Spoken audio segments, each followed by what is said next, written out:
ನಮಸ್ಕಾರ ಎಲ್ಲರಿಗೂ. ನನ್ನ ಸಹೃದಯಿ ಯೂಟ್ಯೂಬ್ ಚಾನೆಲ್ಗೆ ನಿಮಗೆಲ್ಲರಿಗೂ ಸ್ವಾಗತ. ನನ್ನ ಹೆಸರು ಸುವರ್ಣ. ಇಂದು ನಾವು ತಿಳಿಯೋಣ ಕೃಷ್ಣನಿಗೆ ನಟವರ ಎಂಬ ಹೆಸರು ಹೇಗೆ ಬಂದಿತು ಗೊತ್ತು. ನಟರಾಜ ಅಂದ್ರೆ ಶಿವ ಅಂತ. ಈ ಕೃಷ್ಣನಿಗೂ ನಟವರ ಅಂತ ಹೇಗೆ ಕರೀತಾರೆ? ಕೃಷ್ಣನು ಮತ್ತು ಈ ನೃತ್ಯಕ್ಕೂ ಏನ್ ಸಂಬಂಧ ತಿಳಿಯೋಣ ಇವತ್ತಿನ ಕಥೆಯಲ್ಲಿ. ಕಾಳಿಂಗ ಮರ್ದನ. ಕಾಳಿಂಗ ಉಸಿರಾಡಿದರೆ ಸಾಕು ಅದರ ವಿಷವೆಲ್ಲ ವಾತಾವರಣದಲ್ಲಿ ಹಬ್ಬುತ್ತಿದೆ. ಅದರಿಂದಾಗಿ ಹಲವು ಪ್ರಾಣಿಗಳಿಗೆ ಮನುಷ್ಯರಿಗೆ ತೊಂದರೆ ಆಗ್ತಿತ್ತು. ಕಾಳಿಂಗ ಹೇಳ್ತಾರೆ, ನಾನು ಇದ್ದ ಜಾಗದಲ್ಲಿ ಗರುಡ ನನಗೆ ತುಂಬಾ ಕಾಟ ಕೊಡ್ತಿದ್ದ, ಅವನಿಂದ ತಪ್ಪಿಸಿಕೊಳ್ಳಲು ನಾನು ಯಮುನಾ ನದಿಗೆ ಬಂದಿದ್ದೆ ಅಂತ ಹೇಳ್ತಾನೆ. ಆಗ ಕೃಷ್ಣ ಅವನಿಗೆ ಕಾಳಿಂಗನಿಗೆ ಹೇಳ್ತಾನೆ, ಇನ್ನು ನಿನಗೆ ಗರುಡನ ಭಯ ಬೇಡ. ಏಕೆಂದರೆ ಕೃಷ್ಣ ಆ ಬಣಗಳ ಮೇಲೆ ಏನ್ ನೃತ್ಯ ಮಾಡಿರ್ತಾನಲ್ಲ, ಆ ಕೃಷ್ಣನ ಪಾದದ ಹೆಜ್ಜೆಗಳು ಆ ಪಣಗಳ ಮೇಲೆ ಬಿದ್ದಿರುತ್ತೆ. ಕೃಷ್ಣ ಹೇಳ್ತಾನೆ, ಇನ್ನು ನಿನಗೆ ಗರುಡ ತೊಂದರೆ ಕೊಡುವುದಿಲ್ಲ. ಯಾಕಂದ್ರೆ ನನ್ನ ಕಾಲಿನ ಹೆಜ್ಜೆ ಗುರುತುಗಳು ನಿನ್ನ ಆ ಪಣಗಳ ಮೇಲೆ ಇರುವಾಗ ಅದನ್ನ ನೋಡ್ಬಿಟ್ಟೆ ಗರುಡ ವಾಪಸ್ ಹೋಗ್ತಾನೆ. ನಿನಗೇನು ಅವನು ಹಾನಿ ಮಾಡುವುದಿಲ್ಲ.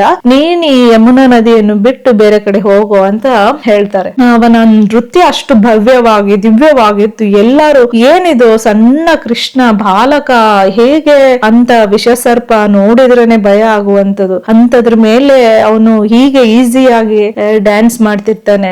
ಈ ಕಾರಣಕ್ಕಾಗಿಯೂ ಸಹ ಕೃಷ್ಣನನ್ನು ನಟವರ ಅಂತಾರೆ. ಆ ದಿವ್ಯ ನೃತ್ಯಕ್ಕೆ, ನೀನು ಅವರು ಕಾಳಿಂಗನ ಮೇಲೆ ಮಾಡಿದ ನೃತ್ಯಕ್ಕೆ ಅವರಿಗೆ ನಟವರ ಅಂತ ಹೆಸರು ಬಂತು. ಇನ್ನೊಂದು ಇಲ್ಲಿ ನಾವು ವಿಚಾರ ಮಾಡುವುದಾದ್ರೆ ರಾಸಲೀಲೆ ಬಗ್ಗೆನೂ ತಗೋಬಹುದು. ರಾಸಲೀಲೆ ಅಂದ್ರೂ ಸಹ ಒಂದ್ ಟೈಪ್ ಆಫ್ ಡ್ಯಾನ್ಸ್ ಅದು. ಅಲ್ಲಿ ಕೃಷ್ಣ ಮತ್ತು ಗೋಪಿಕೆಯರು, ಈ ಗೋಪಿಕೆಯರು ಎಲ್ಲಾರು ಕೃಷ್ಣನ ಪರಮ ಭಕ್ತರು.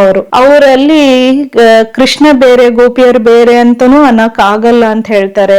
ಅಂದ್ರೆ ಎಲ್ಲಾ ಗೋಪಿಯರಲ್ಲಿನೂ ಕೃಷ್ಣನ ಒಂದು ಅಂಶ ಇದ್ದೇ ಇರುತ್ತೆ. ಪ್ರತಿಯೊಂದು ಗೋಪಿಗೂ ಅನಿಸ್ತಿದ್ದು ಕೃಷ್ಣ ನನ್ ಜೊತೆನೆ ಡ್ಯಾನ್ಸ್ ಮಾಡ್ತಿದ್ದಾನೆ, ನನ್ ಜೊತೆನೆ ಇದ್ದಾನೆ ಅಂತೇಳಿ. ಈ ನೃತ್ಯ ಕೂಡ ಅಷ್ಟೇ ಅದ್ಭುತವಾಗಿರ್ತಿತ್ತು.